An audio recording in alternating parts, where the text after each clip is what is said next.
The crouching figure. This is a true story from last summer.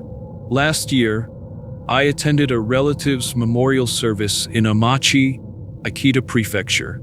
On the way back, I was driving towards Yokote City. It was nighttime and my cousin was sitting in the passenger seat.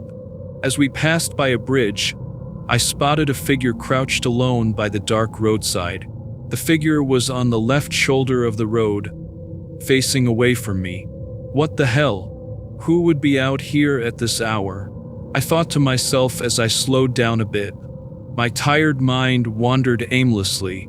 Before I knew it, my car was closing in on the person. Come to think of it, someone had died in a traffic accident around here.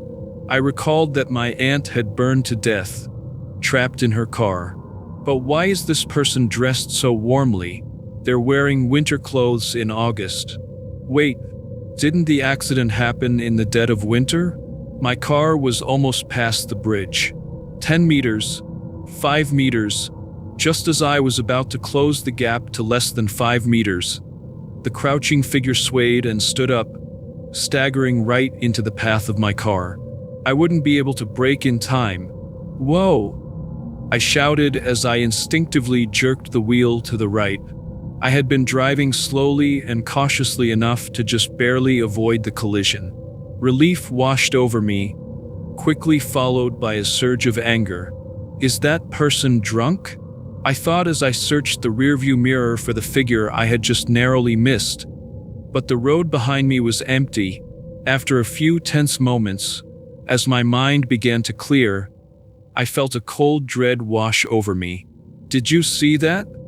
I turned to my cousin in the passenger seat, but he was trembling, shaking his head and curling up in fear. I desperately tried to erase the image from my memory, but the terror only intensified. Scary, scary, scary. I couldn't shake the unsettling feeling about the back seat. Was something reflecting in the rearview mirror? What remains etched in my mind is the image of the figure that had darted out in front of my car, illuminated by my headlights. It had no eyes, no nose, no mouth, just a blurred, flesh-colored mass spreading across the road.